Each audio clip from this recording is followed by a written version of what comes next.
Welcome to the New Money Habits podcast, where we talk about how to create a better plan for your money so you don't have to live paycheck to paycheck. Here are your hosts, Sarah Jones and Nino Villa. Welcome back, Budgeteers. Coach Nino Villa here, and alongside me, my partner on the airways, as always, it's Sarah Jones. Hi, Sarah. Hello, hello. Well, I wanted to get things started today with just reminding everybody that April is Financial Literacy Month, and so welcome to Financial Literacy Month. Well, this is going to be fun. I think it is going to be fun. And anybody who's new to the podcast, today's going to be a great episode because we're going to really talk about kind of getting back to the basics and figuring out how to really get started, because we want to kind of start anew in April. But for those people who are new to the podcast and don't know, my partner Sarah Jones is a full-time RVer, and we always check in to kind of see where her adventures have taken her and what experiences she's having. So, Sarah, where you be and what are you up to? Oh, goodness. It's been crazy, and I was reflecting this morning on all the fun things that we've been able to do on our travels. And, we spent a good amount of time in Arizona. And I was reflecting on, the Super Bowl was held in Arizona, and there was so much to do for celebrity sightseeing and just the experience. And so we spent some time in Old Town Scottsdale a couple of weeks ago, just going through their ESPN experience down there. And I might have been caught live on ESPN. So that was kind of exciting. Very cool. Mm-hmm. Just trying to get out and, really experience every place that we are, right? And every place that we travel to. And while I'm going to say I'm not necessarily a huge football fan, just being around people that were really excited about it and seeing all the fun costumes, that was definitely an experience for us. Very cool. Well, I like that. Getting out and just experiencing things, really enjoying your surroundings. I always appreciate the perspective that you bring. Again, if you're new to the podcast, I live in the greater Phoenix area full time. Sarah's visiting, but she often points me in the direction of hey, go check this, that, and the other out that I may have missed, even though I've lived here for the better part of 15 years. So I appreciate it as always. Let's dive into our topic today. As I said at the top, we're kind of into that spring season. Spring brings upon new things. And so maybe somebody's doing some spring cleaning of their finances. And as I said, April is Financial Literacy Month. Many people don't know that. But we want to kind of celebrate that here on the New Money Habits podcast by cleaning it up a little bit, getting back to the basics, cleaning out the closet, dusting off the shelves, and maybe getting back to doing things in a real basic manner. But if you're new, you might not even know what that looks like yet, so you don't know how to get started. And I want to invite people who are not new to budgeting and managing their money to maybe get back to some of the simple things that made you wildly successful. My goodness. Anywho. So with that being said, today's all about you and me, Sarah, the two coaches, bringing our best advice to new budgeteers, or even those older budgeteers who just have to get back to some of the basics. So what do you have for us? What's one of your best pieces of advice for somebody who's starting off? One of my best pieces of advice is to start talking about money. I think that we hold it in so much. We try and kind of hide where we're at, or maybe we kind of hide that we don't know what to do or where to start necessarily. It feels a little overwhelming. And my best piece of advice, and one that I use even to this day, is to talk about it. The more I talk about it, the more I learn, the more I see where I'm at, the more I realize that I'm not going to allow myself to go back to a different way, right? To the way I was before. And so my best piece of advice is start talking about it, whether that be with your spouse, whether it be with a coach, whether it be with your friends, just yourself in the mirror. Start opening up about it and start saying the words out loud, and recognizing like, hey, this is really an area that I want to change. So I'm going to start talking about it, which I know is going to be very, very difficult for a lot of people. And I don't take that lightly. But I think it's one of the most powerful steps that we can take. Yeah, you mentioned, talking to a spouse, an accountability partner, a coach, a friend. And then you said even in the mirror. And I will say this, start having conversations with others. Start using the words in the mirror. But here's the thing, when we kind of sit in our brain about it, or we're sitting alone with it, there can be like this circular thought process where like nothing changes, no new ideas come. So you've already taken an important first step. If you're listening to this podcast, you're looking for new ideas. You're listening for a different perspective. But I think it's made better when you start to communicate with other people about what you think about managing money, like what you think you might be doing well in that area, what you think you might be struggling with, so that you can then have a conversation and gain perspective around specifics in your financial picture. Give you an example.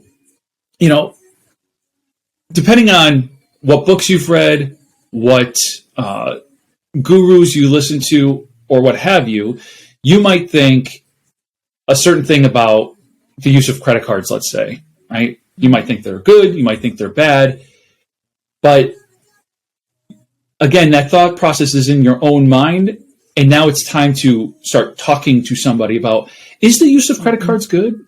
Is the use of credit cards bad? Is it bad to use a credit card for this? So that you can get feedback and a new perspective on your specific questions and your specific financial picture.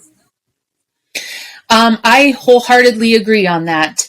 I think it's really important. And I think it's a step that doesn't get talked about very much out in the world, right? Is really talking about money. I want to put in maybe just a little bit of a clarifier, because when I say in front of the mirror, I just want to put this out there for everybody too, that sometimes it can be really hard to just start talking to other people about it. And when we start saying it out loud in the mirror, it gets us used to saying the words. And I think that's kind of a starting process if we have a really difficult time talking about money. I think saying it out loud, and sometimes it's most comfortable when it's just us, when it's just me starting to voice something where I might not have voiced it in the past. So I think that can help some people to get used to saying the words out loud. But I definitely agree to get out of your own mind, having those conversations out in the world, gaining different perspectives, so you can then see what's going to work best for my situation. Right? And the only way you know that is if you start having conversations with people. That's right. I'm reminded of a conversation I had recently, with a new prospective client. And again, just having the conversation, just opening up about their first, a lot of people will start with kind of like their goals. Like, I want to accomplish this and I want to do that. But the conversation quickly shifted into like what she was afraid of. Like she was fearful she didn't make enough money to cover her expenses. She was fearful that she wasn't going to be able to enjoy her hard-earned money. There were these fears that kind of bubbled up. And it was through conversation that she was able to gain new perspective. And what was beautiful about the kind of the culmination of that first discovery call is she does make more than enough money to cover her expenses and accomplish some of her other financial goals. It's just that she was kind of mishandling some of her money in a way that it was kind of evaporating on her. But by having the conversation, she was able to gain that new perspective. She was able to gain clarity, right? And clarity is a big one. Understanding your real situation. I'm a huge believer that when we're thinking about our financial situation and it's not on paper in front of us in some way, shape, or form, that it is much worse in our head than when we finally put it down on paper. So whether you're dealing with debt or you're fearful that you don't make enough money to pay your basic expenses, once you put it down on paper, typically, not always, but typically, you realize, wow, my financial situation is not as bad as I thought it was. It still needs work, but it's not as bad as I thought it was. And that's another good pointer, for people just starting out. Again, it's about getting this out of our head and putting it down on paper. So on top of having conversations, start writing these things down, get it out of your head and start putting it down, because you're right. I am the queen at making things way worse than they really are. So if anybody does it really well, that's me. And I have found that, and that's why when we're working with clients, we do write things down. I want to make sure and get it down on paper so you can see it differently than what you've been seeing it in your head. The way you see it in your head versus the way you see it on paper, two very, very different visions, right? And you get to create that, but you need to write it down first. So I love that. Yeah. So before I move on to another good tip, let me just kind of interject here that if you're thinking about, wow, having a conversation would be good and getting it down on paper would be good, I want to remind our listeners, we both offer free discovery sessions. So you visit the show notes, you click on the link, you schedule time with Sarah or myself, and take us up on that free discovery session where we're going to learn about what your current financial situation is, and more importantly, what you want your financial situation to look like. And then we'll help you map a path from where you are to where you want to be. So again, I encourage people to do that. So yes, having the conversation, getting the stuff out of your head, getting it out on paper, all good things. I think for me, one of my pieces of advice is that you got to start thinking differently about money. A lot of us have some stinking thinking about money. For example, one of the things that plagues our culture in the United States is that your value, your worth is somehow tied to your income and your earning potential.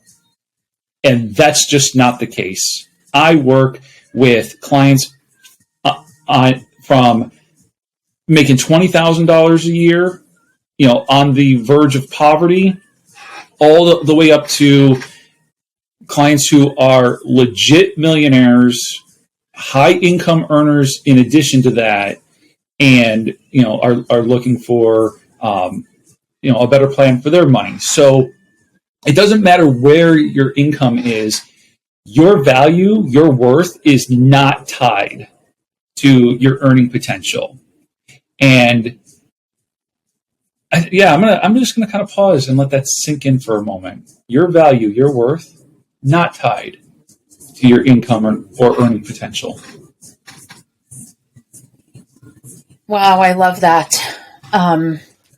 Because I know for a long time, I definitely felt that way. I definitely felt, well, I'm not making as much as other people, and so they're better than I am. They deserve these other things, right? And so what it really was creating was it was limiting me and making me feel worse about my situation, right? And so learning to think differently about money, and even on that note too, Nino, I would encourage our listeners to go back several episodes, probably several months, and we did an episode kind of on money mindset too. And so learning about, how you view money as well can be a huge benefit when you're starting this new journey out. And what have you learned about money? What things have been kind of ingrained in you that maybe now aren't necessarily true? Maybe you can start to think, because now you're on this path, you know that you want to do something different with your money. So go back a couple of months and look up that episode on money mindset, because I think it'll really help you to pull out some of these beliefs that you've had that have really been holding you back on your journey. And it goes right along with everything else that we've been saying here, and in learning to think differently. Well, how do I do that? There's some good steps in that episode to start thinking about money differently that can really benefit you on your journey going forward. Yes, I remember that episode, and those were some really good steps.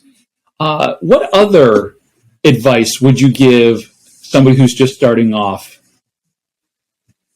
You know, I love this one, but this might be a little bit counterintuitive, but I tell my clients that I want them to put themselves in a position that going backwards is no longer an option. So what does that mean? It means that I look at my situation, you know, when I finally decided that my money situation needed to change, it was my only option is going forward. Backwards is not going to happen. I'm not going to do these things that I've been doing in the past because they haven't been working, right? And so think of this as like the rock bottom, and I'm using air quotes here, right? That there's no other place to go. Once you hit rock bottom, that's it. And that's the mindset that I want people to have, you know, when they start looking at really changing their financial situation, is that there's no backwards for me to go. My only option from this point forward is to go forward, right? And to set my focus on what are the changes that I need to make. And I'm certainly not saying that we make all the changes at once, but not giving yourself the option, taking the option off the table to go backwards. And that's a huge mindset shift, but I believe one that's really important for long-term success. I really like that for a couple of reasons. One, you said it, like whatever you've been doing obviously hasn't really been working for you. That's why you're looking for a new perspective, or you're looking to change something up, right? And that reminds me of that old adage, like if you continue to do the same thing, but you're expecting a different result, that's the definition of insanity, right? And so to give like a solid example of what you're talking about, where like you're not going to go backwards, one of the first things I talk to clients about whenever we're looking at like debt elimination. So they're like, you know, I have this debt, I want it out of my life, and I'm tired of being bogged down by it. While we can't clear it up instantaneously, there is something that we can implement immediately that won't allow you to go backwards, and that is no new debt, period.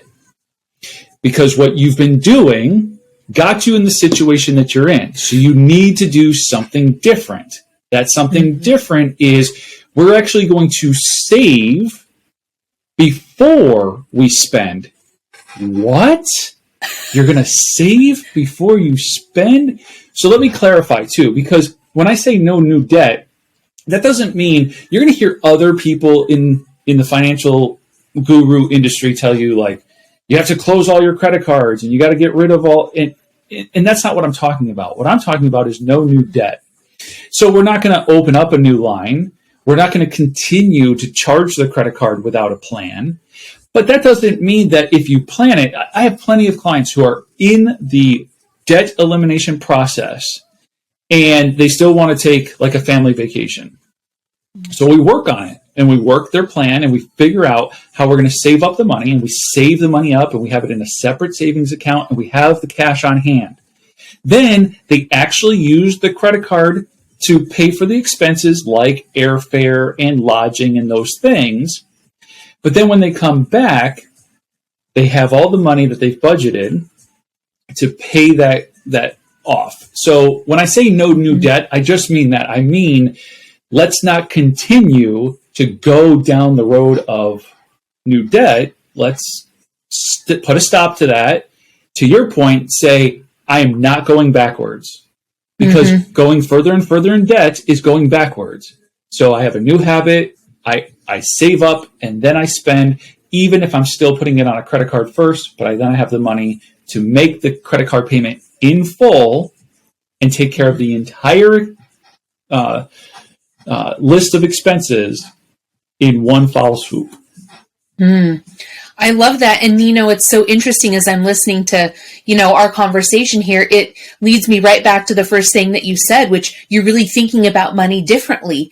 And you're thinking about money differently in every single area of money. And that was a great example of just that, right? Saving beforehand, right? So now you're thinking of money differently. You're not putting off the trip necessarily, right? You're not saying I can't do it. Yeah, I'm still going to go, but this is how I'm going to do it differently, right? So you're thinking about money. You're thinking about how you're going to make this happen in a different way. So I love that a lot of this definitely comes full circle, right? That they're all so intertwined and intermingled. Our money journey is so much more than just the dollars and cents. Oh, for sure. And it even goes back to your point about having conversations, right? Like, to have conversations and to gain new perspective, you have to be thinking about the example I gave earlier, asking questions about your own thing. Like, okay, normally I take a family vacation and I usually put it on the credit card and then I use my tax return to pay it off. Like, is that a good plan? No, it's not a good plan, right? You start the conversation, you get it to be specific about your situation, and it's all like, no, that's not a great plan. It's fine. It's probably working for you. I wonder how many times you actually pay off the credit card and how much interest you've been charged in the meantime and all those things. But no, it's not a good plan. And here's why, and here's a better plan. And let's work it and do those things. Because here's the other thing. And I don't want to get off on this tangent, but if you have enough money coming back to you as a refund from the government to pay off a $5,000 trip, it also means that you gave them $5,000 of your money interest-free throughout the year, and you could have used that $5,000 bringing it home, putting it in a savings account to then save up for your vacation instead of doing this thing backwards. But that's neither here nor there. Thinking differently about it, having conversations about it, leading to new perspective, two really good points. And as we're thinking about things differently, as we're thinking about money differently, here's another one that I'm noticing more and more as I speak to new potential clients. This one it's different over the last 10 years. 10 years ago, I could have sat down with a client and I could have said this, and most of them were like, okay, like, sure. Now they're getting younger and they're looking for even more conveniences. So when I tell people to use cash, I'm hit with like all sorts of, wait, what is that? What is cash? What are you talking about? And I'm like, yeah, those green bills that have like dead presidents' faces on them? Yeah, that's called currency. And we used to use that in exchange for goods and services. I know you have no idea what I'm talking about, you youngsters. No, I'm kidding, but I'm not. I'm kidding, but I'm not. I've quite literally had conversations recently where we're not even talking about debit and credit cards anymore. We're talking about the phone. I can just tap my phone at checkout because it has a digital wallet on it, or I order everything off of Amazon. So how do I use cash when I exclusively purchased everything from Amazon? I have totally gotten off on a tangent. The point is supposed to be, as we're thinking about money differently, we should be using cash as often as we can early on in our new money habits. And I'm going to continue on that tangent just a little bit because I want listeners to know why it's so important. I believe it's important because it's tangible. It's something that you actually see. We don't see it when our debit cards hit the scanners. We don't see it when our credit cards get swiped. We definitely don't see it when we hit our phone and tap. I don't even know how to do that. I mean, let's just be honest. I don't know how all that works. I'm not that old, but can I use cash? There's so many additional benefits to cash. And I tell you, I hear all the excuses in the world. I mean, some that I'm like, you had to work really hard to come up with that excuse to get out of using cash. Like, that was sometimes the excuses are pretty impressive. The amount of work that people go to come up with a reason to not use it. But it's so important, and it doesn't have to be for everything. I'm sure, you're not saying use cash for everything, but I think that there are so many places that we can use cash in that will help us get where we want to go. Again, this is about thinking about money differently. It's about doing things differently. If you've never used cash before, then this is a new tool for you to use. Right? So you're pulling out your toolbox. This is a new tool to use on your money journey to get you a different result. It will net a different result in so many areas. So cash, I just want to put a big gold star on cash. Please use it. Yeah.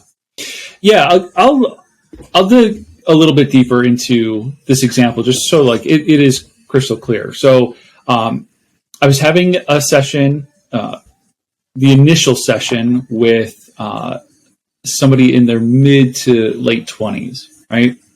And so we're talking about cash at the grocery store.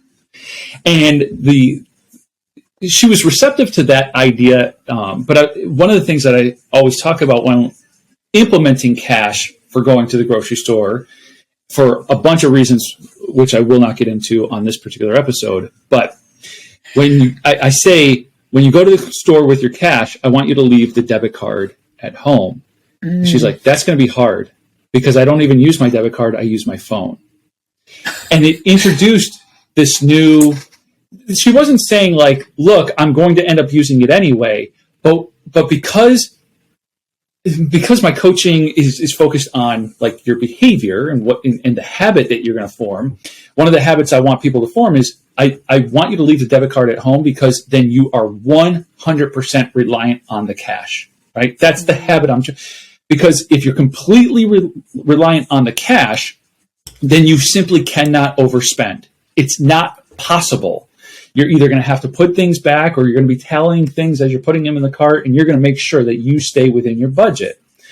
When you have the debit card with you, and in this case, when you have your phone with you, if you overspend, you can it's your safety net, and you're like, well, it's only $7. I'm going to swipe my debit card, or in this case, tap my phone.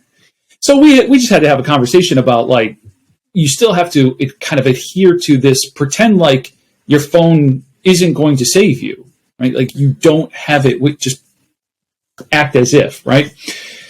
So because there are studies done by people far smarter than I am that show us how we behave when we spend in cash versus how we behave when we spend with a debit or credit card. And so if you're new to the podcast, if you're new to this idea, you might not know this, but there are studies that show a couple of different things. One, you are likely to spend anywhere between 10 and 40% more when you know that you're going to swipe the card instead of using cash. And so with this client, I gave her this analogy. I said, imagine yourself at your favorite fast food restaurant. For me, that's one of my favorite is Panda Express. And if I'm standing in line at Panda Express or I'm in the drive-thru, and if I have a $10 bill on me, and I know that that's the money that I want to use, the way I order is going to be significantly different than if I was ordering with a debit or a credit card. And that's just human behavior, right? Or the other way I like to do this sometimes is like you have a 20 and you have a $100 bill. So you have $120 on you and you're going to go to eat. Most people don't want to break the 100. So they're going to find a way to keep their spending under 20 because they don't want to break the bigger bill.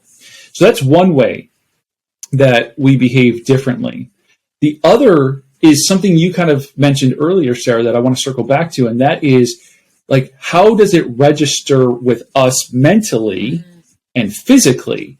When you swipe a card, tap your phone or hit like the pay now button online, that transaction doesn't really register the same way as it does when you are exchanging cash with somebody.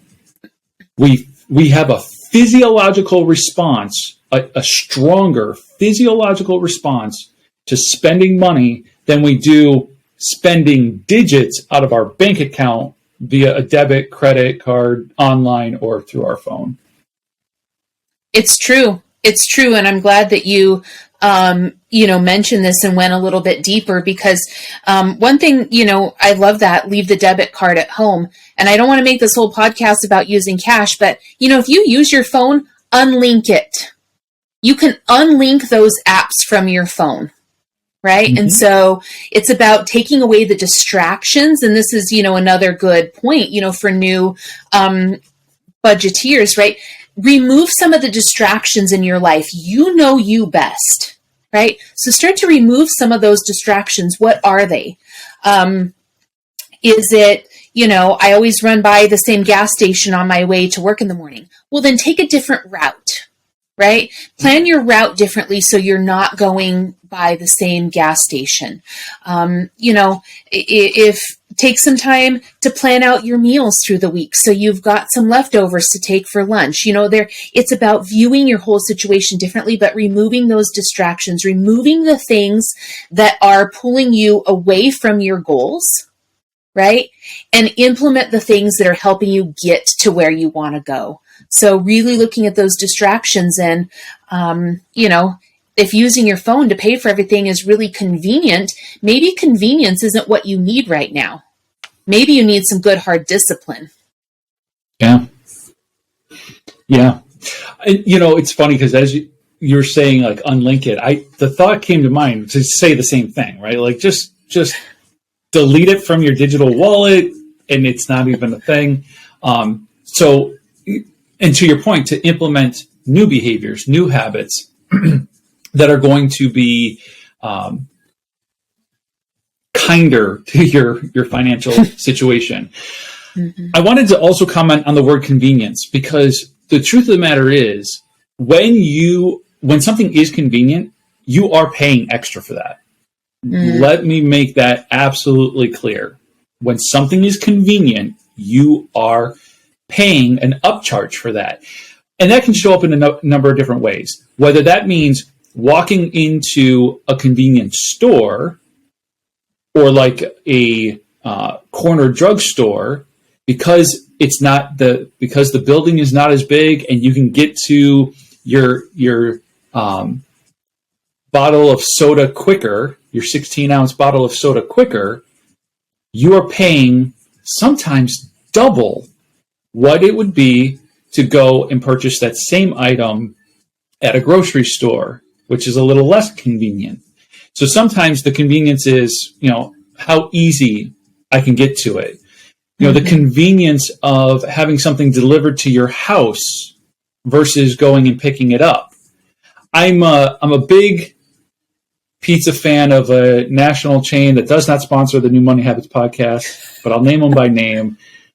For whatever reason, I like Domino's, didn't once upon a time, do now. Don't come at me about it, right? But they have the $7.99 large pizza carryout deal. That same pizza, if I have it delivered, is $12.99. You are paying for convenience. And one of my other ones, and I'll make this the last example, but one of my other ones that drives me nuts is when, so we can either buy a bag of chips, right, and take and portion them out for the kids' lunches, or we can buy that box that has them individually packaged. You are paying for the convenience of packaging, and I cannot stand paying for packaging. It's the same thing between a 2-liter bottle of soda and the pack of 12 cans. You're paying for packaging and the convenience of it being individualized. I don't like it. I will serve it out individually myself. Thank you very much. So trust when I say you are paying for conveniences. When you think, oh, that's really convenient, you paid for that. Mm-hmm. Or you paid more for that. Right. And, and I'll just say, I don't necessarily believe that conveniences are bad, but we need to be aware of what they are, right? Just call it by name and be aware of the the effects of that, right? And so I don't think conveniences are bad. If some of them might make your life easier, that's fine. If it allows you to do other things, it allows you to spend some more time with your family, and family time is important, that's fine. But call it out. Recognize what it is, right? Mm-hmm. Recognize how it impacts you. That's, I think, what at least what I'm saying, and I think that's what you're saying too, Nino, is that really be aware of what your choices, what the effects of your choices are on your overall situation. That's a really good way of putting it. Understand what the effects of your choices are. I'm not saying you can't, do things that are convenient, but I think sometimes we lose sight of there was a cost to that. Right? And are you cool with that cost? If you're cool with that cost, that's, whether you're allowed to or not the point. Being mindful and understanding impact is the point. So thank you for that clarification, because it's an important one. Mm-hmm.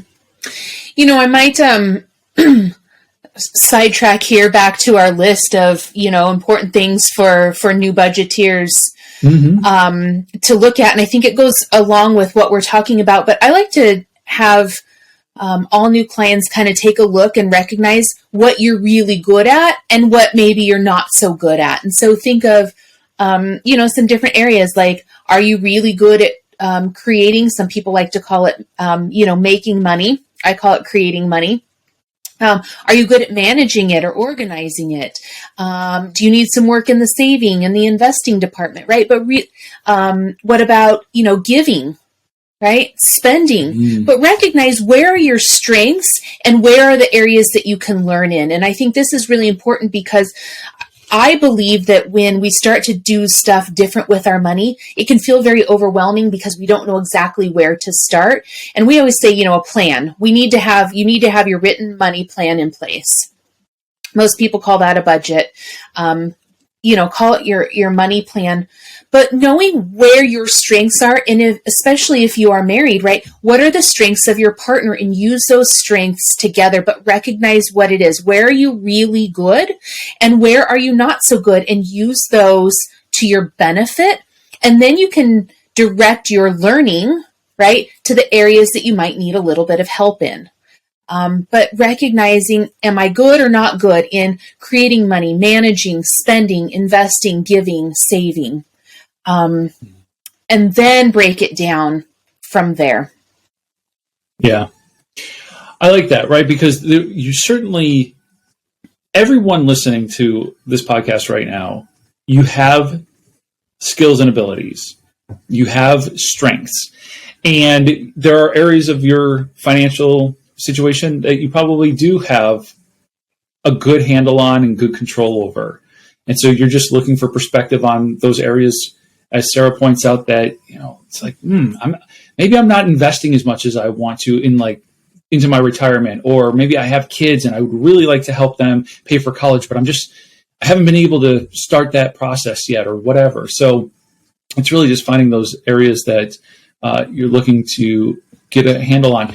One of my clients that I've been working with for a while, and who doesn't make a ton of money, she was really surprised to figure out, once we put everything down on paper, that she made more than enough to pay her bills and then some. And so she had gotten behind on some bills, and so one of the things I recognized about her quickly is she had one of the highest levels of discipline when she knew what to do. So as soon as she knew what to do, as soon as you told her, here's the plan and here's what to do, her discipline was unlike any other client I had seen, where it's like, I when I do the check-in, when we meet the next time, and it's all like, so how did it go? She's like, it went exactly as we said it would. And I'm like, you didn't have anything kind of get in the way, come up? And she's like, nope. She was the most disciplined.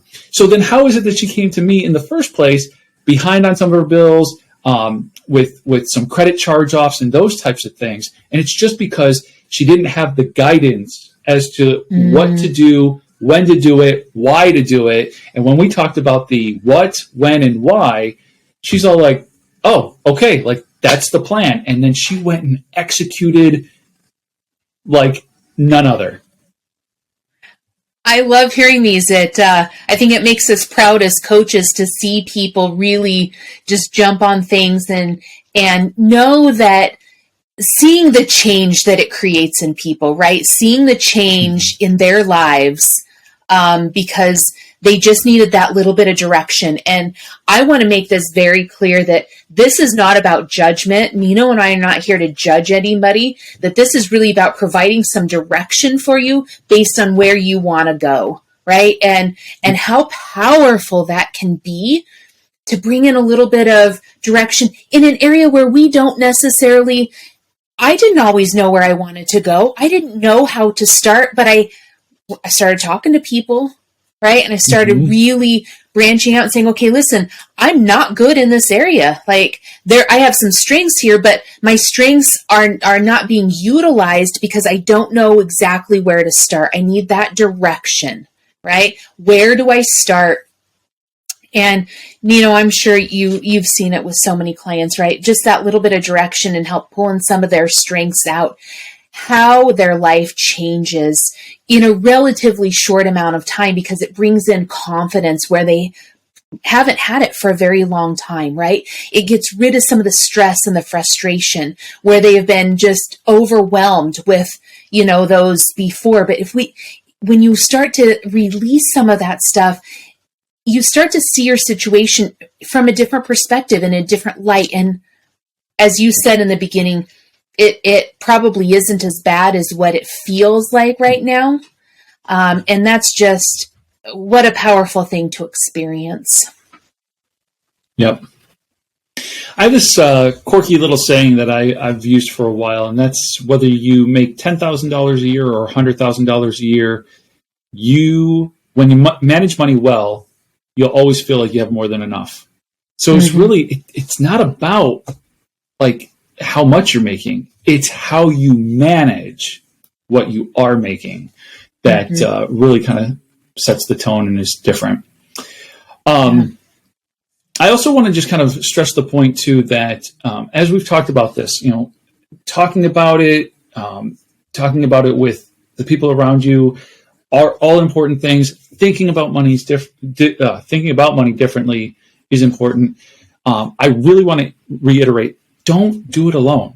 There's no reason to go about this on your own, isolated. Whether you're sitting down with a spouse, with a friend, heck, with a colleague. I started my financial coaching practice because I was telling people about all this stuff that I was learning back when I was still in the workplace, and they're like, "Do you think you could teach me?" And I was like, "Yeah, let's sit down and do it." And so I coached colleagues at first. So heck, find a colleague who you trust and have these conversations with, but you don't need to do it alone. You should have an accountability partner. I think the best accountability partner you can get is either Sarah Jones or myself or any one of the New Money Habits coaches, but I might be a little bit biased. I might have blinders on, but don't do it alone. Don't do it alone. Sometimes blinders aren't a bad thing. I kind of call them guardrails, right? What do I need to do to make sure that my focus is forward, that I don't get derailed? And you know what? I'm going to put the plug in a second time that I believe, guys, you need to reach out. Nino and I are here to help you. And really one of the best things I ever did was reach out and ask for help. Truly changed my life and the trajectory of not only my marriage, my personal life, my children. Everything has changed because I did it scared, and I did it when I wasn't quite sure, but I knew I didn't want to stay where I was at. And so reach out. I promise you your life will change even after one conversation. Absolutely. On that note, I'm going to invite all of our listeners to take a moment, go into our show notes, and schedule time with Sarah or myself. And I'm going to invite you all back to come back next week. We always continue the conversation, but again, it's Financial Literacy Month. So this is a great time to kind of engage and get into a habit of listening to us weekly, talk about things that others don't talk about because it's usually taboo. So we'll invite you to come back and listen to us again next week as we continue the conversation next time. Thank you for listening to the New Money Habits podcast, brought to you by New Money Habits and Keeping Up with the Joneses Financial Coaching. Submit your questions to our host by emailing podcast@newmoneyhabits.com. Be sure to subscribe to be notified of future episodes. Join our growing group of like-minded people on Facebook and follow us on your favorite platform. Music provided by Summer School.